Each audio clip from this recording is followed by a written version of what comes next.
Agency meeting for Tuesday, March 26th. It's 4:30. Councilman Withelder, you make a statement. Yeah, thank you, Your Honor. On the regular City Council meeting, I will be recusing myself from an item due to potential fiduciary conflict. So is that under the regular, the redevelopment agency? Well, I'm sorry, it's going to be part of both. Okay, so you'll recuse so for this I will one? recuse myself from that item. Thank okay, you. So you'll be recusing for this then? Yes. Okay, thank you, sir. Okay, with that, we will begin with... Mayor? Yes. Sorry, can he state which item? State which item, sir.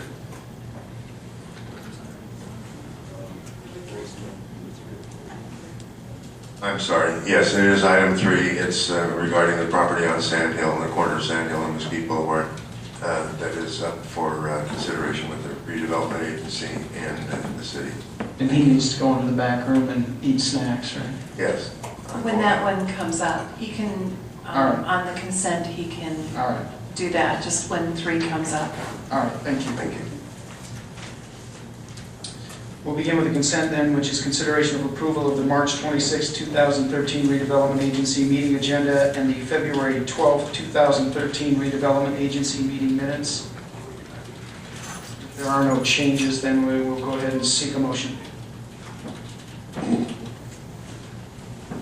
Go ahead, Councilman Hafen. Mayor, I move for approval of the item 1 consent agenda on the Mesquite redevelopment agenda. Thank you, sir. We have a motion and a second. Call for the vote. Yes. Motion carries. Thank you. Item 2 is public comment. Those wishing to make public comment, please step forward, state your name, and remember we do have a 3-minute limit.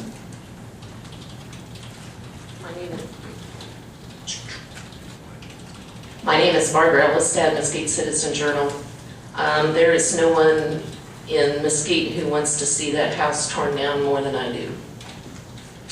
However, I have a serious problem using RDA funds to do that for one reason and one reason only.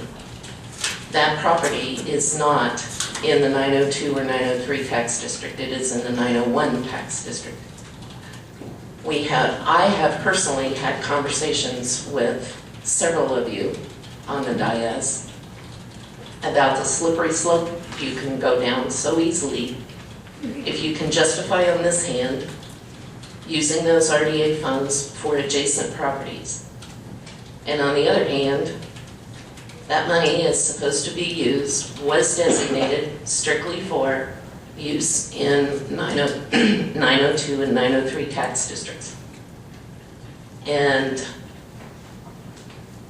justifying that it's used for adjacent properties is one reason why we only have $2.5 million left out of that $15 million bond that was taken out for RDA funds. The only good thing about this situation is that the property is not adjacent to the MSEC, like was tried to do about 15 months ago. So I encourage you to really discuss that and give the public an opportunity to hear your thoughts about that particular issue in regards to the agenda item and convince us that that's a good thing. Thank you.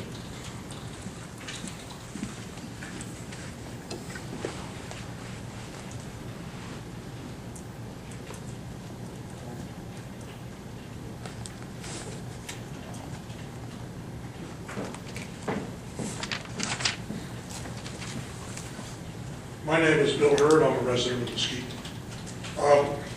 Ownership of real estate involves risk, expenses, and responsibility. When someone does not fulfill the responsibilities of ownership, in particular the legal responsibilities to the city, then the city should enforce all power that the city has to see that the property, if it's a maintenance problem, that the property is maintained at the expense of the owner, not at the expense of any taxpayers, whether that money came from some taxpayers across the country Well, whether that money came from taxpayers in Mesquite, it is not proper use of tax money to bail somebody out of doing their responsibility as a property owner. I think we all know that.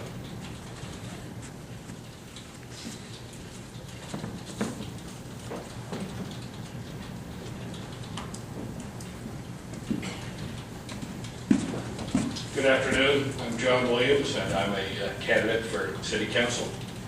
And I kind of have to echo the same sentiments. I don't see any good reason and a bunch of bad reasons to use city or taxpayer money of any type to improve a private property that is not in the redevelopment zone and is not scheduled for any redevelopment.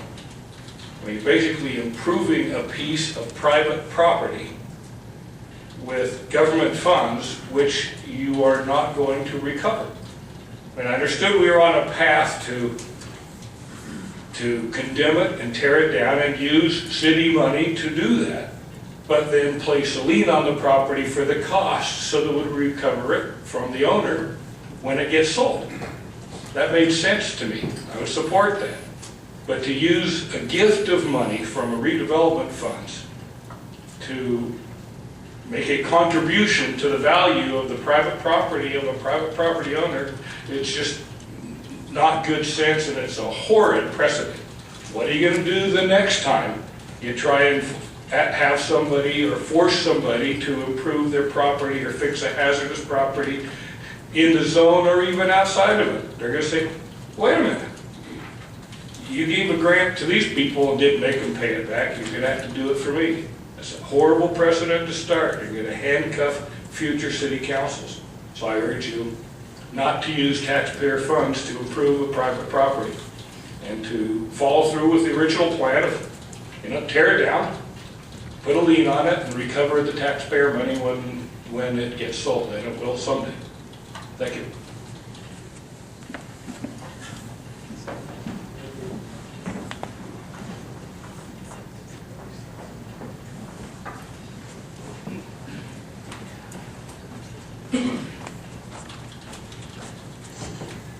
Bob Shively, Mesquite. I ran into Jack Walsh, the real Jack Walsh, and he said that he'd really like to see me up here tonight. But I had no idea I'd have a reason.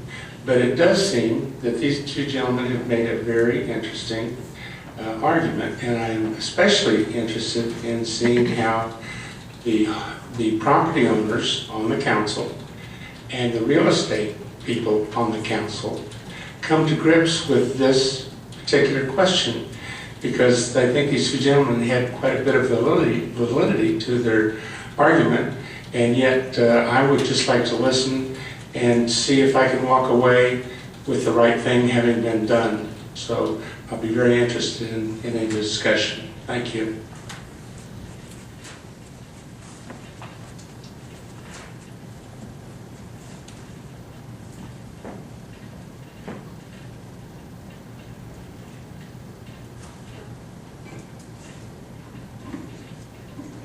Any further public comment?